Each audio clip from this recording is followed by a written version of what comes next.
Greetings, mortals. I am Natus, one of the rulers of Hell, or specifically Manga Hell, and today we'll be reacting to the newest chapter of Four Nights of the Apocalypse, chapter 36, the Cernunnos, the Mystical Beast. I'm guessing we're gonna go into what that beast that Ardbeg sent me in the last chapter. So anyways, the first page we see is Percival running with his new sword and his chip is being on the air. Which, I'm wondering if, I have a question. Is this supposed to be Percival younger or the same age? Because, I don't know, I feel like this one is like more seriously younger than he usually is. So anyway, anyways, the first panel we get is of that giant monster dog thing. And then we have, I'm guessing Nines would be like Cernunnos. And then I think, and it's like, or Donnie is like, one of them is like, whoa, it's huge! And there was someone else being like, I'm guessing Anne and Nines be like, is this Kaliu, the dog art capped? And yeah, this dog is ginormous. Like, Outback looks to be about, like, I would say normal size, if not maybe a little smaller. But that dog's like I think would say, like, his hand is one of his feet like double the size of him. And even now just be like, the myths describe Cernunnos as a god with deer antlers. And then Anna's like, that was definitely a dog! Which is kind of true. Like, it looks like a dog. Like, if you remove the deer antlers, it's pretty much a fucking dog. And then we have. It's kind of surprising how there actually are references to gods and that stuff in this universe, considering, that actually they do actually have their own versions of it. So yeah, then we have other be like, Kelly is neither deer nor dog. It's a mythical beast set to reside in the depths of hell. Is he referring to the what's it called? That where Demon King was residing or something? I'm not exactly sure. And then we have Percival looking and having a bit of shock as the dog is coming there sniffing at him. As Percival responds with, "Ew, your breath stinks!" And then the dog just punches Percival and sends him crushing to through the village as he just starts to tumble around. As then we have a small reaction to how Don from Nani and Anne as they're shocked at how fast that happened. And then finally Percival hits the end of it. And then the Sentinel boss gets ready his deer antlers and starts making some kind of blast. I mean, you saw how those things happen, like when there are two rods, then they combine to one, then just one over, then just blasted. That's essentially what happens here. And then Don is like, Percival, get away! As Percival quickly knows it and quickly dodges it.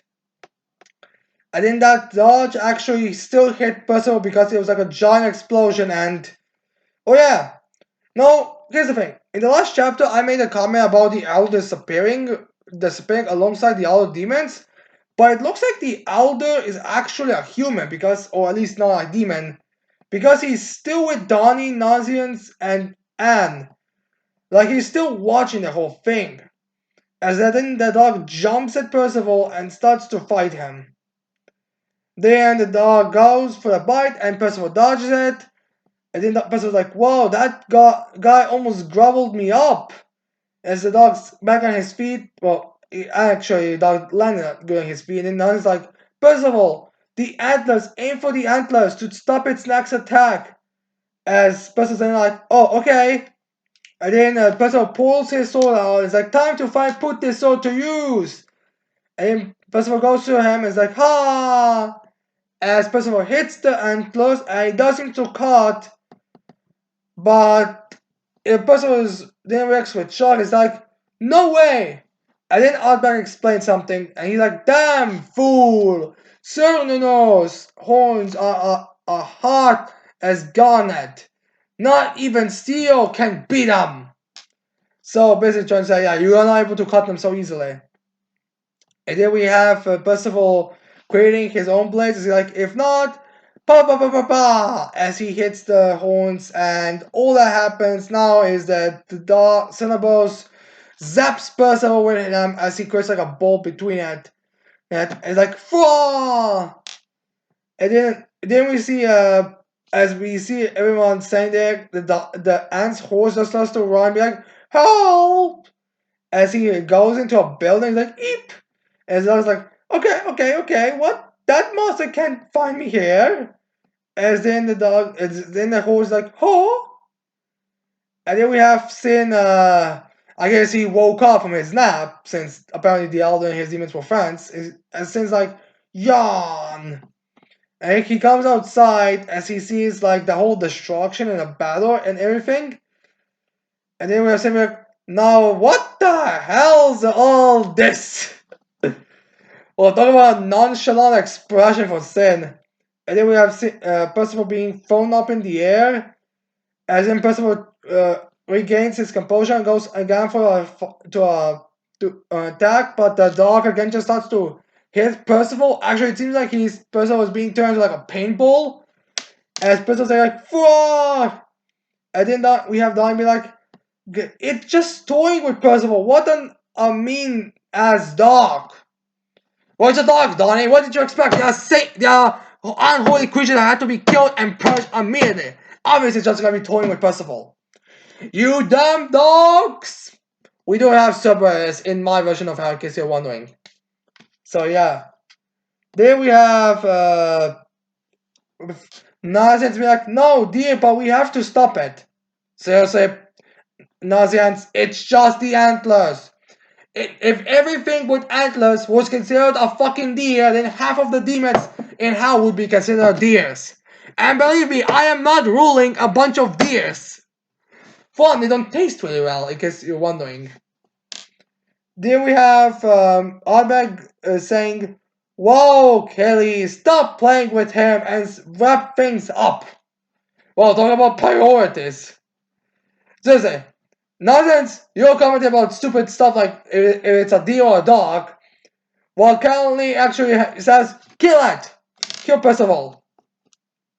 And then we see Anne showing behind Ardbeg, and she's like, I am not going to let you kill Percival, as she points her rapier around him. Which, I'm not gonna lie, I know this is supposed to be like a big dramatic moment, but I'm not exactly sure if this is like going to actually be as impressive. I mean, this is like a little girl putting her rapier at a guy's shoulder, because you know that hood is like completely covers everything. And then we have and be like, curb your dark at once, Art. And then and be like, you tricked us all. I can detect lies. How did you deceive me? Which is probably $1 million question in the fan base right now. And then Art is like, Anne, I ain't never told you a lie. And then I was like, of course you did. You're no hunter at all. And then we have Art back explaining it, and it's pretty much what I was expecting it to be, like when he said he didn't lie, but he just said stuff that are, you know, true to him, even if there are some inaccuracies between it. And then we have Art back be like, I truly was a hunter. Now I just hunt demons instead of instead of mountain game. So yeah. And then we have Albrecht like grabbing his staff and like just like casually like sending her whippy away and her back a bit. And then we have Albrecht turning around as he started to swing at her. He's like, yeah, that's right. I wanted that in there. So I took advantage of you all. And then we have Ambi like actually being kind of badass, but she's like dodging and blocking, and she's like and fighting back a bit. And she's like, please give me the crystal. And then Albrecht like blocks her with his staff. He's like, give you? And what do you do with it? And then with Anne being like, I'll release them all. What do you think? Those demons did nothing at all against us. Which is true. And then we have Albert being like, you're too young, you don't understand. The hell we had to go through in the holy war. And surprisingly enough, we get something that you wouldn't actually expect, but we actually get the reason is behind Outback's hatred towards demons, which is pretty unique since in most cases these characters who hate another race are just like just hanging out because they're douchebags. So it's kind of surprising that we actually get that this time, and the explanation is that basically we get pictures of what Outback is describing, which I'm guessing is something that he witnessed as he's telling them. And we see like sons who died trapped uh, in rubble, their mothers holding their hands, two young siblings searching for their parents in inferno, a father clutching a charred cradle, eyes staring off into the distance. As we see and I'm guessing a bit shocked by it, as we get a close up of Art's eyes, he's like, "Listen to me, Anne." And then we have the dog still fighting puzzle. He's like, "The arrival of the prophesized knights will set off a tragedy even greater than the demon's disaster." So yeah. Now, before we go to the next chapter, I do have next page. I have to question if these pictures of, let's say, these tragedies, aside from what Art is describing, also something that are gonna be the backstories for some of the Office Holy Knights, because I just feel like that might lead into that happening.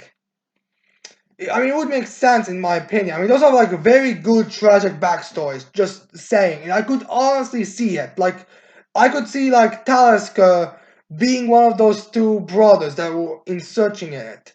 I could see like this a guy who was carrying his that child, be one of the knights, and I could see this woman who is like holding her son's hand also be another one. Like I could totally see it. Of course, there's no guarantee these are gonna be the final designs, but I could see something like that being the case. And even if it's not, it works as hell well for this moment. And then we see a dog like punching Percival away, as Art is like saying the demise of the very world, and to stop it, I ain't gonna hesitate to even kill a child. So yeah, that's I guess Art's reasoning for doing all this, which is pretty damn good and pretty damn logical. I mean, think about it. Like this is supposed to be the holy war, the battle between the everyone and the demons, and the tragedies that happened through it were already god awful. And now they're prophesized people who are supposed to create even greater catastrophe? How the heck can you get even greater than that? Is the better question. And you know what? This is something I am curious about. What exactly is the full prophecy? Like, I think the only thing we know about the prophecy is there are gonna be four knights who will show up to destroy Arthur. And I believe it was also mentioned they will bring Apocalypse, but I'm still curious, like, what are the details? Because Sin is actively looking for them, so I'm definitely curious about it. And then we have Percival hitting the ground as he's all, like, bruised up. And then we have someone saying, "Damn it, Percy, what are you saying, you doing?" And then Percival looks at him and is like, "Sin?" As Sin's, like, walking, as Sin's like, "You just had to that sword man and everything." And then the person was responding with, "Yeah, but his antlers are super tough. Nothing works. Not this dragon sword. Not my magic sword." As then Percy's like, "Pff, amateur. Why are you using one at a time?" As then person was like, "Huh?" And then person looked at his sword, his magic sword, as person was like, "You mean add them up as one?" And then we see Percival doing just that, putting them two together. And he seems like gets like a great sword, and he's like, "Oh," in shocked. As then we have close-up of Sam opening his eye, and he's like, "It ain't addition. It's exponential." And then we get like a shockwave, and then we have Percival being like, "This can work." And then we see the dog charging at Percival, and then first of all, starts his swing and jumps into the air as he slices through the antler for the final page of the chapter with no issue at all. Like the antler is chopped clean. Talk about a quick power up and an instant one. So yeah, this chapter of 4 Knights of the Apocalypse, it's actually pretty good, especially because we actually get like a reason behind that, and not just being like this guy's a douchebag and that's why he's doing it. So I'm happy that we get more interception to why people are working for Arthur, like why they would be against the other races, and that's not something that they actually like explain that much. So yeah, in overall, I do like this part of it. So yeah, and aside from that, we also have the Owl still being there. So I'm curious about what race he is, or if he's something like other that just doesn't qualify specifically for a demon. I'm not exactly sure. And yeah, Percival chopped this thing down its horns down. Now, how much of a Percival is right now, I don't know. I'm guessing that I'm not sure because how much build up this creature had. Like we something that comes from straight from hell. And since this seems to be like the main opponent, I do not think it will be like something like how the dragon was against Hauser, who just like baby shipped the dragon. But I might be wrong about that. But we will see in the next chapter. So, with that said, I cannot wait to see. I hope you like this video. I hope you leave a like and subscribe to this channel for more videos in the future. And with that said, I cannot wait to see all the people next time. Goodbye.